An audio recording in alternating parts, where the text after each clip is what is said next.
البقرہ کی آیت نمبر 234 سے آیت نمبر 237 تک 4 آیات کریمہ کی تلاوت ہوئی۔ ان آیات کریمہ میں اللہ تبارک و تعالی نے 3 اہم اور بڑے مسائل کو بیان فرمایا ہے۔ چونکہ ان مسائل کے اندر صرف ایک دفعہ کہہ دینا ہی کافی ہے، زیادہ اس کے دلائل اور قرائن کی طرف جانے کی ضرورت نہیں، تو 3 مسائل یہاں پر بیان ہوئے۔ پہلا مسئلہ، وہ عورت جس کا خامند فوت ہو جائے اس کی عدت کتنی ہے۔ دوسرا مسئلہ،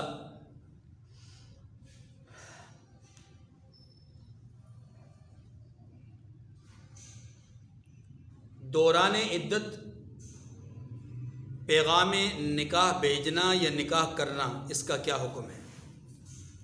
تیسرا مسئلہ، بوقت نکاح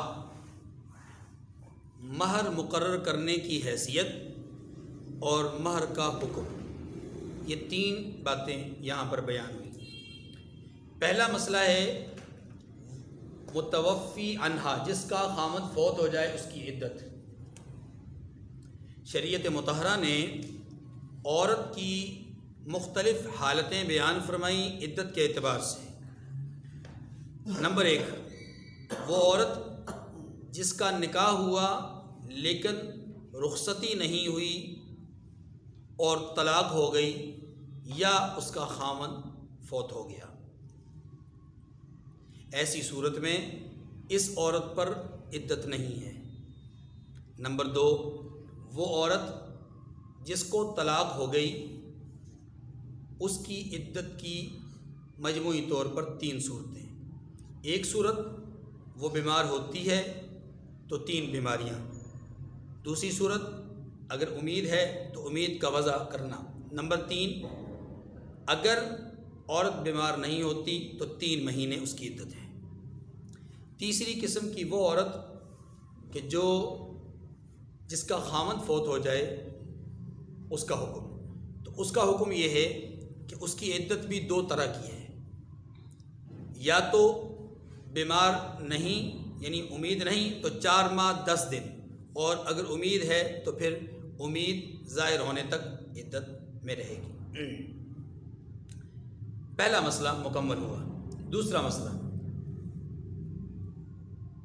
دوران عدت نکاح اپنا پیغام بھیجنے کا حکم یا نکاح کا وعدہ لینے کا حکم۔ یاد رکھیے، اگر عورت طلاق یافتہ ہے تو عدت کے دوران پیغام نکاح بھیجنا اشارتاً یا صراحتاً دونوں غلط ہیں، دونوں غلط ہیں۔ نہ اشارتاً نکاح کا پیغام بھیجا جا سکتا ہے، نہ صراحتاً۔ البتہ اگر عورت ایسی عدت میں ہے کہ اس کا خامند فوت ہو گیا ہے تو اس صورت میں صراحتاً نکاح کا پیغام نہیں بھیجا جا سکتا، وعدہ نہیں لیا جا سکتا، اقرار اور قول نہیں کیا جا سکتا۔ البتہ اشارات میں کچھ اشارات کیے جا سکتے ہیں۔ مثلا آپ جس گھر میں جائیں گے، مطلب عورت سے کہا جائے کہ آپ جس گھر میں بیاہی جائیں گی وہ بڑے خوش نصیب لوگ ہوں گے، آپ جیسی نصیبوں والی مطلب نصیب والے کو ہی مل سکتی ہے۔ اس طرح کے کوئی جملے کہنا جس سے اظہار ہو، اس بات کی طرف اشارہ ہو۔ تو اشارات کے ذریعے سے نکاح کی طرف اشارہ کرنا یہ درست ہے، لیکن بات پکی کرنا یا نکاح کے لیے وعدہ لینا یہ قطعاً درست نہیں۔ ٹھیک ہے جی، یہ دوسری بات مکمل۔ تیسری بات، نکاح کے اندر مہر کی حیثیت۔ یاد رکھیے، جو مہر ہے یہ نکاح کے لیے لازمی حصہ ہے، نکاح کا لازمی حصہ ہے، اور یہ عورت کا حق ہے، عورت کا۔ اب اس مہر کی حیثیت جب ہم سمجھ گئے کہ یہ لازمی حصہ ہے، تو اب اس کی 2 صورتیں ہیں۔ ایک صورت یہ ہے کہ بوقت نکاح مہر مقرر کیا یا مہر مقرر نہیں کیا۔ اگر مہر مقرر نہیں کیا اور نکاح ہو گیا لیکن مہر سے انکار نہیں ہے، نکاح کی دے دیں گے، بات چیت ہم کر لیں گے، آپس میں معاملات طے کر لیں گے، ٹھیک ہے، یا اس کی جتنا ان کی بہنوں کا مہر ہوتا رہا یا جو ان کی فیملی میں مہر ہوتا ہے یا جو ہماری فیملی میں مہر ہوتا ہے وہ ہم ادا کریں گے۔ اس قسم کی کوئی بھی مبہم یا مجمل بات کر دینے کے بعد نکاح تو ہو جائے گا لیکن مہر کا تعین کرنا ضروری ہوگا، آج یا کل یا پرسوں مہر کا تعین کرنا ضروری ہوگا۔ اب اس میں اگر مہر مقرر نہیں کیا اور انکار بھی نہیں کیا، مہر مقرر نہیں کیا اور انکار بھی، پہلے انکار کرنے کو سمجھ لیں کہ مہر دینے سے ہی انکار کیا، مہر کا تعین کرنے سے ہی نہیں، جی مہر کی ضرورت ہی نہیں ہے، ہمارے تو تعلقات ہی بڑے اچھے ہیں، بعض لوگ بڑی شرافت کا اظہار کرتے ہیں ہمارے تعلقات ہی بڑے اچھے ہیں، ہمارے تو جی برادری بیس پہلے سے ہی ہماری جو آنتیں ایک دوسرے کے ساتھ جڑی ہوئی ہیں، تو مہر کیوں رکھنا ہے جی؟ نعوذ باللہ، مہر تو وہ لوگ رکھتے ہیں کہ جن کو خطرہ ہوتا ہے کہ بیٹیاں اور بچیاں جو ہے وہ چھوڑ دی جائیں گی۔ ہمارے لیے تو کوئی گارنٹی نہیں، ہمارے لیے تو گارنٹی یہی ہے کہ ہمارے بھائی ہیں، بس ختم، ان کے گھر میں ہم رشتہ دے رہے ہیں۔ یاد رکھیے یہ غلط سوچ ہے، انتہائی قبیح اور انتہائی بری سوچ ہے، یہ سوچ مسلمان کو زیب نہیں دیتی، اس لیے کہ مہر جو ہے وہ بچی کا حق ہے، یہ برادری کا، خاندان کا، والدین کا، قوم یا قبیلے کا حق نہیں ہے، یہ بچی کا حق ہے، اور بچی کے حق کو اس کا والد یا اس کا بھائی یا اس کا بیٹا یا اس کا کوئی بھی چچا یا ماموں کوئی بھی معاف نہیں کر سکتا۔ اس لیے نکاح میں مہر جو ہے وہ لازمی حصہ ہے، تعین کر لیا تو ٹھیک، تعین نہ کیا تو بعد میں تعین کرنا پڑے گا۔ یہ بات سمجھ گئی؟ اب چونکہ اس میں تھوڑی سی تفصیل ہے تو عرض کر دیتا ہوں۔ پہلی بات، نکاح ہو گیا، مہر متعین نہیں، اور پھر عورت کے ساتھ معاملہ یہ ہوا کہ ابھی رخصتی نہیں ہوئی تھی کہ خامد فوت ہو گیا، یا رخصتی نہیں ہوئی تھی اور طلاق ہو گئی، ان دونوں کا الگ الگ حکم ہے، ان دونوں کا۔ مثلا اگر خامد فوت ہو گیا اور رخصتی نہیں ہوئی تھی تو اس صورت میں اس عورت کو جو اس کی فیملی کی خواتین میں مہر چلا آ رہا تھا اتنا ہی، اس جیسا ہی مہر دینا لازم ہوگا، ایک بات۔ دوسری بات، یہ عورت اپنے مرحوم خامد کی وارثہ ہوگی، اپنے مرحوم خامد کی کیا ہوگی؟ وارثہ بھی ہوگی، اس لیے کہ یہ یعنی نکاح کے اندر ہے، ٹھیک ہے، خامد نے چھوڑا نہیں ہے۔ دوسری صورت یہ ہے کہ اگر خامد فوت ہو جائے، رخصتی نہیں ہوئی، مہر بھی مقرر نہیں ہوا تھا اور خامد فوت ہو گیا، خامد جو ہے وہ طلاق دے دے، ایسی صورت میں عورت کے لیے خامد پر پورا مہر نہیں ہوگا، مہر مثل نہیں ہوگا، البتہ اس کے لیے جو مناسب سمجھے گا اس کا طلاق دینے والا خامد وہ اس کو دے گا، اور ساتھ قرآن پاک نے یہ کہا ہے کہ کوئی اچھا سا گفٹ اور تحفہ بھی ساتھ دے دے، اور علماء فقہاء نے یہ لکھا ہے کہ ایک جوڑا کم از کم اس کو دینا چاہیے، ایک جوڑا کم از کم اس کو دینا چاہیے۔ اگر مہر متعین تھا اور رخصتی نہیں ہوئی، پہلی صورت تو یہ تھی کہ مہر متعین ہی نہیں تھا، رخصتی نہیں ہوئی، اب خامن کی دو حیثیتیں، یا اس نے طلاق دے دی یا فوت ہو گیا، دونوں کا مسئلہ میں نے عرض کر دیا۔ اب دوسری صورت یہ ہے کہ مہر متعین ہے لیکن رخصتی نہیں ہوئی، تو اب اس صورت میں اگر طلاق دے گا تو اس صورت میں یاد رکھیے کہ کم از کم آدھا مہر دینا پڑے گا، کم از کم آدھا مہر دینا پڑے گا، اور ساتھ کوئی تحفہ، کوئی گفٹ وغیرہ جو ہے وہ کپڑوں کی صورت میں یہ کسی چیز۔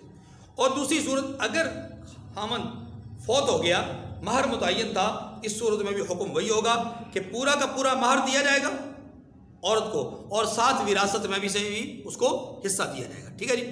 تیسری صورت، اگر عورت اور مرد کا نکاح ہوا اس بنیاد پر، نکاح ہوا لیکن مہر متعین نہیں تھا، مقرر نہیں تھا، اور نکاح ہونے کے بعد رخصتی ہو گئی، پہلی دو صورتوں میں رخصتی نہیں تھی، اب اگر رخصتی ہو گئی تو حکم کیا ہے؟ رخصتی ہونے کے بعد بھی دو ہی صورتیں ہیں، یا خامن نے طلاق دے دی یا فوت ہو گیا۔ اگر خامن نے طلاق دی اور مہر متعین نہیں تھا تو تب بھی مہر مثل دینا پڑے گا، کیونکہ رخصتی ہو گئی۔ پہلی صورت میں رخصتی نہیں تھی تو مہر متعین نہ ہونے کی صورت میں مہر مثل نہیں تھا، وہاں صرف اور صرف گفٹ دینا، جوڑا دینا، تحفہ دینا یا اپنی طرف سے کوئی ہدیہ وغیرہ دے دینا، یہ اس کے لیے حکم تھا۔ اب اگر مہر متعین ہے، مثلا 5,000 10,000 20,000 روپے مہر مقرر کیا، رخصتی بھی ہوئی اور پھر خامن نے طلاق دے دی اور ابھی مہر نہیں دیا تھا، تو یاد رکھیے پورا کا پورا مہر دینا لازم ہے۔ کون سا مہر دینا؟ وہ کہ مہر مثل ہے، جو کہ مہر مثل ہے۔ اور اگر مہر متعین تھا تو پھر تو وہی مہر دیا جائے گا جو کہ متعین ہوا، اور اگر خامد فوت ہو گیا، مہر دیا نہیں اور مقرر بھی نہیں تھا، تو تب بھی مہر مثل دیا جائے گا، اور اگر مہر مقرر تھا تو پورا کا پورا مہر دیا جائے گا۔ یہ 4 صورتیں ہماری سمجھ میں آ گئی۔ اب ہم آیات کریمہ کا ترجمہ پڑھتے ہیں، دیکھیے۔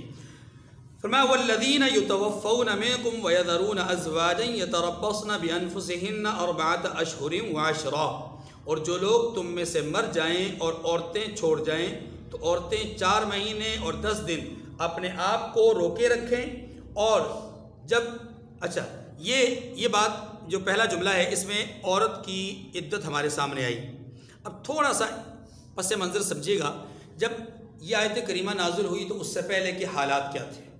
اس سے پہلے کے حالات یہ تھے کہ جو یہود مدینہ تھے یا یہودی تھے، وہ خامد کے مر جانے کے بعد عورت کو عدت نہیں بٹھاتے تھے، بلکہ فی الفور نکاح کر دیا کرتے تھے، کوئی عدت ان کے ہاں نہیں ہوتی تھی۔ جبکہ ان کے مقابلے میں دنیا کے اندر پایا جانے والا ایک اور مذہب یا ایک اور طریقہ کار وہ ہندوؤں کا تھا، اور ہندوؤں میں ایک گوتھ یا ایک سسٹم ایسا تھا یا ایک طبقہ ایسا تھا جو آج بھی کسی نہ کسی درجے میں موجود ہے کہ وہ خامد کے مر جانے کے بعد عورت کو ساری زندگی سوگ میں بٹھا دیتے ہیں اور اس کے لیے نکاح کو یا دوسری شادی کو وہ حرام سمجھتے ہیں۔ یہاں تک کہ ان کی بعض جو متعصب شخصیات یا بعض متعصب لوگ ہیں، وہ تو عورت کے خامد یعنی خامد کے مر جانے کے بعد عورت کو ساتھ ہی اس کی جو ہے وہ لاش کو جلا دیتے ہیں، اور یہ ان کے ہاں اس لیے ضروری سمجھا جاتا ہے کہ خامد کی روح جو ہے وہ بھٹکتی پھرے گی اور یہ وہ جو ہے تڑپتا رہے گا، تو جب تک کہ اس کی بیوی اس کے ساتھ نہ جلے وہ جو ہے وہ بھٹکتا رہے گا۔ یہ تصور ہے اور اس تصور کے تحت وہ ایسا کرتے ہیں۔ اسلام نے اتنا پاکیزہ اور بہترین قسم کا نظام متعارف کروایا کہ جو اس سے پہلے کسی اور معاشرے میں سوسائٹی میں نہیں تھا۔ 2 معاشروں کا 2 مذہبوں کا طریقہ کار میں نے آپ کے سامنے رکھا۔ اب ایک تیسرا معاشرہ جس معاشرے میں قرآن پاک نازل ہو رہا ہے، اس کے طریقے عدت کو یا اس کے طریق اور انداز کو آپ سمجھیے۔ کتابوں میں لکھا ہے کہ جب کسی عورت کا خامند فوت ہو جاتا تو عرب معاشرے کے اندر بعض قبائل میں یہ رسم تھی کہ اس عورت کو منحوس سمجھ کر اسے ایک کمرے میں بند کر دیا جاتا تھا۔ اس کو اجازت نہیں ہوتی تھی دوسرے لوگوں کے ساتھ اٹھنے بیٹھنے کی، نہ ہی دوسرے لوگوں کو اس سے ملنے کی اجازت ہوتی تھی۔ یہ عورت منحوس سمجھی جاتی تھی، اور اس پر مستضاد یہ کہ اس کو کمرے میں بند کر کے اس کو کھانا پینا وہیں دیا جاتا تھا۔ سال بھر گزرنے کے بعد یہ عورت اگر زندہ واپس نکل آتی تو اسے نکال کر کے گدھے پر یا خچر پر بٹھایا جاتا اور اس کے منہ پر کالک ملی جاتی اور اس کے ہاتھ میں مینگنیاں دی جاتی، مینگنیاں ٹھیک ہے وہ دی جاتی اونٹ کی یا بکریوں کی، اور اس کو کہا جاتا کہ اب ان کو پھینکو، اور وہ پھینکتی جاتی یہاں تک کہ پورے محلے اور آبادی میں وہ یہ عمل کرتی، اور اس کے بعد کہا جاتا کہ اب یہ اس قابل ہو گئی کہ معاشرے میں دوبارہ رہنے کی اس کو جو ہے وہ صلاحیت ہو گئی، یا اس کو دوبارہ رہنے کا جو ہے وہ مقام مل گیا ہے، اب یہ دوبارہ رہ سکتی ہے، وہ اپنی نحوست اس نے پھینک دی ہے۔ امام قرطبی نے یا امام قرطبی دونوں نام کہے جاتے ہیں، انہوں نے اپنی تفسیر میں ایک حدیث کوٹ کی ہے۔ فرماتے ہیں کہ نبی علیہ السلام کے پاس ایک عورت آئی اور اس نے آ کر کے عرض کی کہ یا رسول اللہ صلی اللہ علیہ وسلم، میری بہن کا خاوند فوت ہو گیا، میری بہن کا خاوند فوت ہو گیا اور اس کی آنکھ میں تکلیف ہے، بہن کی آنکھ میں تکلیف ہے، تو کیا وہ سرما استعمال کر سکتی ہے؟ تو رحمت دو عالم صلی اللہ علیہ وسلم نے غصہ کا اظہار کرتے ہوئے فرمایا کہ تم بھی عجیب عورتیں ہو یا عجیب قسم کی مخلوق ہو کہ جب تمہیں 1 سال تک ستایا جاتا تھا، تم پر ظلم و ستم کیا جاتا تھا، اس وقت تمہیں برا نہ لگتا تھا، اس کو برداشت کر لیتے تھے، اور آج 4 ماہ اور 10 دن کے لیے اللہ تعالیٰ نے کچھ پابندیاں لگائی ہیں تو تم سے برداشت نہیں ہوتی۔ اس سے اشارہ تھا اس بات کی طرف کہ وہ جو رسم اور رواج تھا وہ باقاعدہ طور پر اس معاشرے کا ایک حصہ تھا۔ تو اللہ تعالیٰ نے ایسے زمانے میں یا ایسے وقت میں کہ جب عورتوں کے ساتھ یہ ناروا سلوک روا رکھا جاتا تھا، یہ حکم نازل فرمایا کہ عورتیں 4 ماہ 10 دن تک عدت گزاریں، اور رحمت دو عالم صلی اللہ علیہ وسلم نے اس موقع پر وضاحت کرتے ہوئے یہ بات ارشاد فرمائی کہ اس دوران عورت زیب و زینت، نمود و نمائش اور اس طرح کے معاملات کہ جس سے اس کی جو ہے وہ تزئین اور آرائش کا سلسلہ نظر آتا ہو، کوئی زیور پہننے کا سلسلہ نظر آتا ہو، کوئی اس طرح کے معاملات یا سرما لگانے کا معاملہ، خوشبو لگانے کا معاملہ، نئے کپڑے پہننے کا معاملہ، یہ سارے کام اس نے نہیں کرنے ہیں۔ لیکن یاد رکھیے اس کا یہ مطلب بھی ہرگز نہیں ہے، جیسا کہ بہت سارے لوگوں میں یہ بات بھی پائی جاتی ہے کہ جی عورت بالکل پھٹے پرانے بوسیدہ کپڑے پہنے اور چھپی ہوئی رہے کمرے کے اندر، وہ باہر نہ نکالے سر کو، اور اس طرح یہ مقصد قطعاً نہیں ہے۔ عورت اچھے اجلے ہوئے صاف ستھرے کپڑے پہنے، وضو کرے، غسل کرے، اپنے وقت پر وہ جو ہے وہ اپنی ضروریات کو پورا کرے، نماز ادا کرے بر وقت، اور پھر یہ کہ اپنے گھر کے کام کاج جہاں غیر محرم کی اس پر نظر نہ پڑتی ہو وہاں تک وہ نکلے، چلے پھرے، کام کرے، اپنی ضروریات پوری کرے، دوسروں کے لیے جو ہے وہ اہتمام کرے، اپنے بچوں کے لیے اہتمام کرے، اس طریقے سے کوئی حرج نہیں ہے۔ کچھ لوگ یہ سمجھتے ہیں کہ شاید عورت کے عدت بیٹھنے کا مطلب یہ ہے کہ وہ جیسے اعتکاف میں بیٹھ جاتے ہیں ایک کپڑا لگا کر کے، تو بس وہاں بیٹھ جانا، نہ کوئی بات کرنا، نہ کسی سے نہ کسی کو دیکھنا، نہ اس کو کوئی دیکھے، محرم ہو غیر محرم ہو، کوئی کسی سے اتنا پابندی کرواتے ہیں، وہ بیچاری جو ہے وہ اپنے سوچ و بچار میں مجبور ہو جاتی ہے کہ پتہ نہیں میں نے کس جرم کی سزا پائی ہے، میں نے کیا غلطی کر لی ہے کہ مجھے یہ سزا دی جا رہی ہے۔ وہ تو قید و بند کی سہولتوں سے اسے گزارا جاتا ہے، یہ درست بات نہیں ہے۔ اپنے گھر کے اندر وہ آزاد ہے،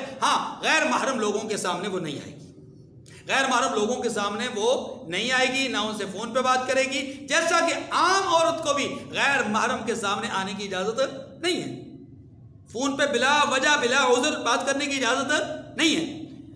البتہ عدت کے دوران عورت اگر انتہائی مجبوری کی وجہ سے، ایسی مجبوری کہ اس کے باہر نکلنے کے بغیر حل نہیں ہو سکتی،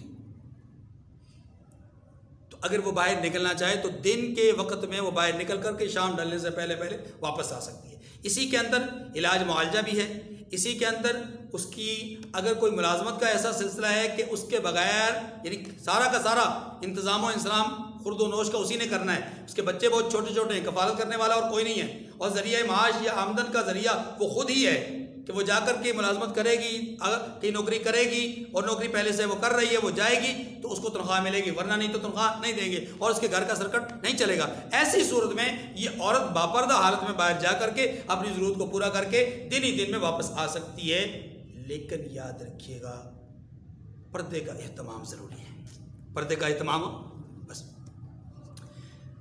فرمایا کہ فَإِذَا بَلَغْنَ أَجَلَهُنَّ فَلَا جُنَاحَ عَلَيْكُمْ فِي مَا فَعَلْنَ فِي أَنفُسِهِنَّ بِالْمَعْرُوفِ، اور جب یہ عدت کو پوری کر چکیں اور اپنے حق میں پسندیدہ کام یعنی نکاح کر لیں تو تم پر کچھ گناہ نہیں ہے۔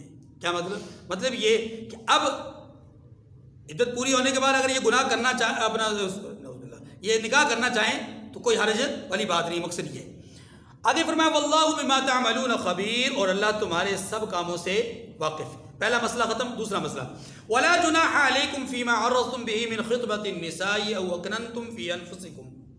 ایک ہوتا ہے خطبہ اور ایک ہوتا ہے خطبہ۔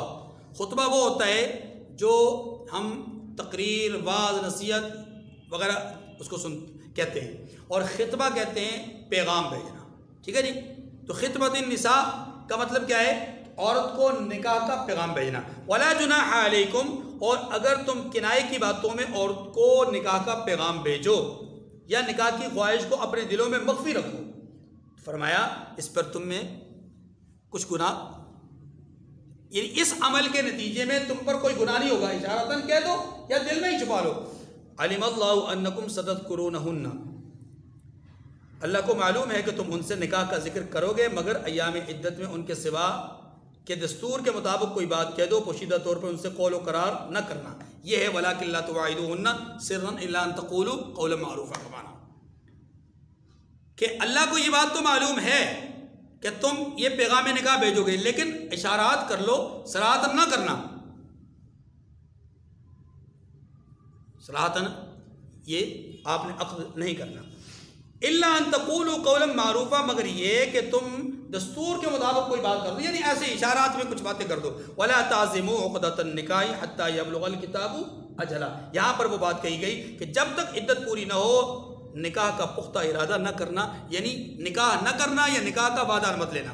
آگے وَاعْلَمُوا أَنَّ اللَّهَ يَعْلَمُ مَا فِي أَنفُسِكُمْ فَاحْذَرُوهُ، جو کچھ تمہارے دلوں میں ہے اللہ کو سب معلوم ہے، تو اس سے ڈرتے رہو۔ وَاعْلَمُوا أَنَّ اللَّهَ غَفُورٌ حَلِيمٌ، اور جان رکھو کہ اللہ بخشنے والا اور حلم۔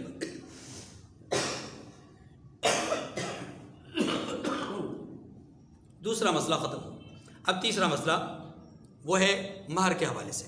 فرمایا لا جناح علیکم ان طلقتم النساء ما لم تمسوهن او تفرضوا لهن فریضہ۔ فرمایا اور اگر تم عورتوں کو ان کے پاس جانے یا ان کا مہر مقرر کرنے سے پہلے طلاق دے دو تو تم پر کچھ گناہ نہیں، ہاں ان کو دستور کے مطابق کچھ خرچ ضرور دو۔ میں نے جیسا کہ عرض کیا اگر مہر مقرر نہیں، طلاق دے دی، تو اب مہر تو نہیں ہے لیکن اپنی بساط کے مطابق، آگے خود آ رہا ہے کہ مالدار پر اس کی حیثیت کے مطابق، کمزور پر اس کی حیثیت، اپنی حیثیت کے مطابق کچھ نہ کچھ دے۔ مہر بھی مقرر نہیں، قربت بھی اختیار نہیں، یعنی اپنا رخصتی بھی نہیں ہوئی، تو پھر ایسی صورت میں کچھ نہ کچھ اس کو دینا چاہیے۔ وَمَتِّعُوهُنَّ، اور جو دستور کے مطابق خرچ ہے وہ اس کو دو۔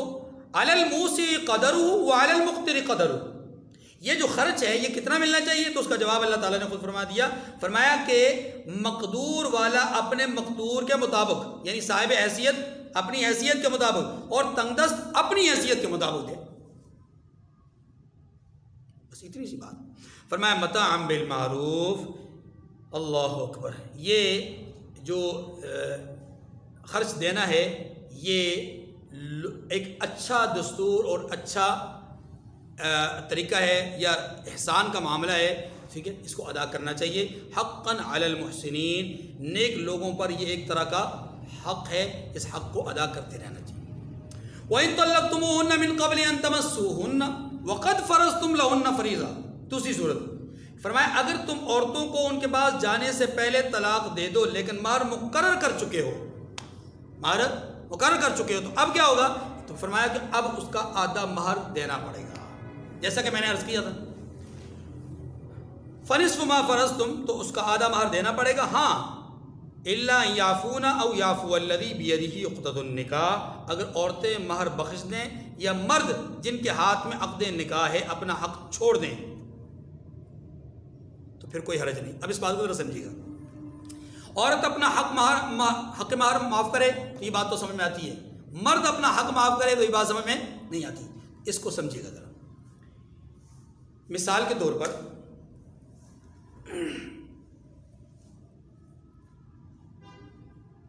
دو آدمیوں کا نکاح ہوا، ایک مرد عورت کا نکاح ہوا اور مہر مقرر ہو گیا اور مہر ادا ہو گیا،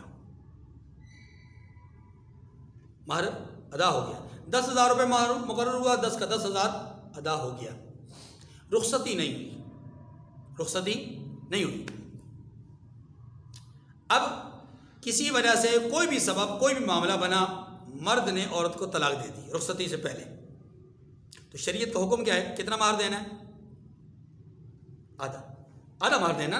شریعت کا حکم یہی ہے کہ جب مہر مقرر ہو اور رخصتی سے پہلے طلاق ہو جائے تو مہر کتنا ہوگا؟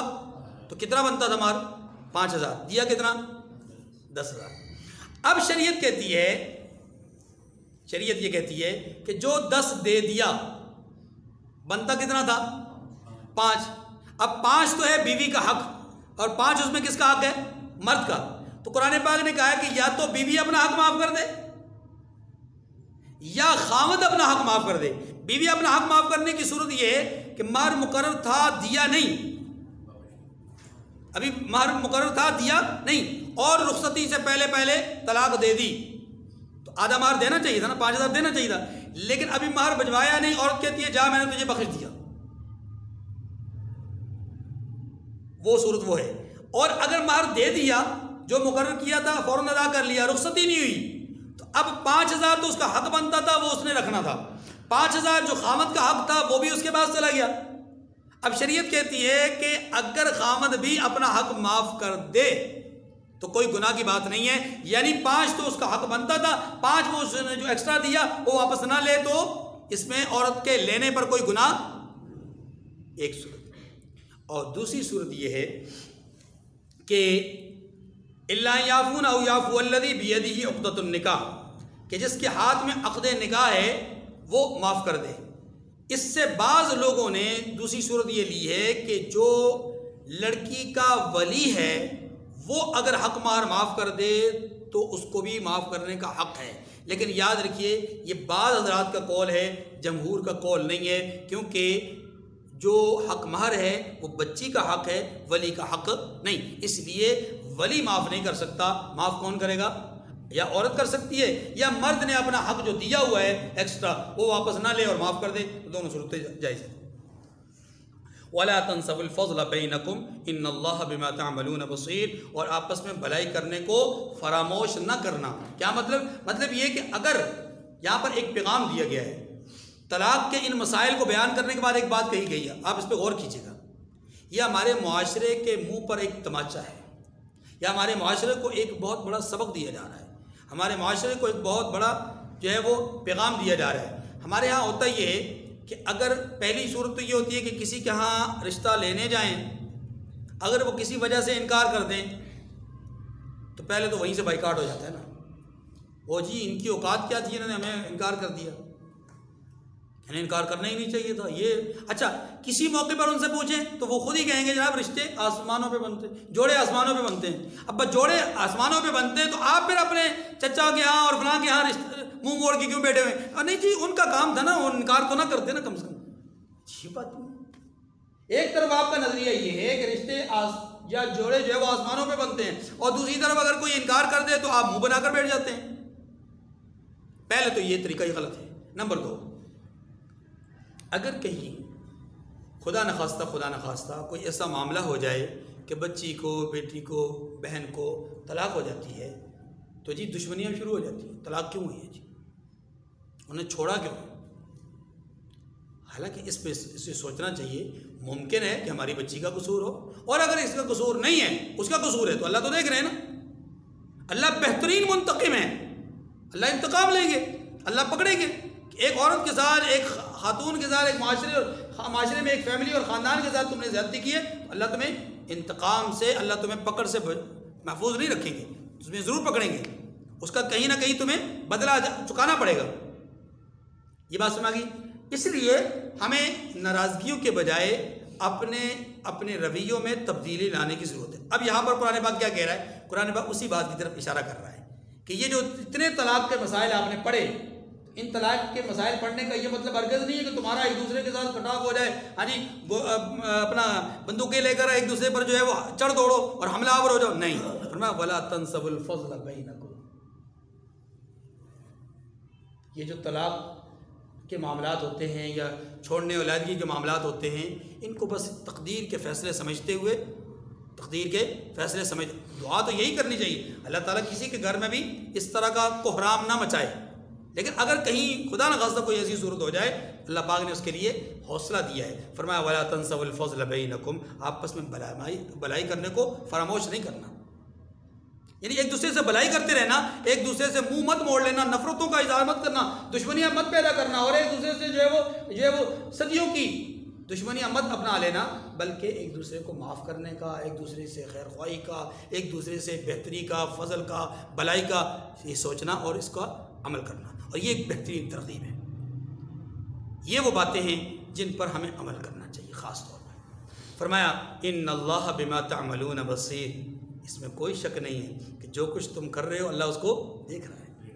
اگر تم زیادتی کرو گے اللہ اس کو دیکھے گا، اگر پہلے اس لڑکے والوں کی طرف سے زیادتی ہوئی ہے، اب تم دشمنی کر کے تم زیادتی کر رہے ہو، اللہ تمہیں بھی دیکھ رہا ہے، انہوں نے زیادتی کی تو تمہیں بھی اللہ دیکھ رہا ہے، اور اگر تم نے پہلے زیادتی کی انہوں نے زیادتی نہیں کی اللہ تمہیں بھی دیکھ رہا ہے، اور اگر اب وہ زیادتی کریں یعنی تمہیں سے دشمنی وہ کریں گے، ایک فریق وہ ہے جس نے پہلے زیادتی کی، ایک فریق وہ ہوگا جو بعد میں اختلاف ڈال کر کے عداوت ڈال کر کے دشمنی پیدا کر کے زیادتی کرے گا، تو فرمایا اللہ سب کو دیکھ رہا ہے، اللہ سب کو، اور اللہ سے کوئی مخفی اور پوشیدہ، اللہ تعالیٰ مجھے اور آپ کو سمجھنے کی توفیق کامل نصیب فرمائے۔ وآخر دعوانا ان الحمد للہ رب العالمین۔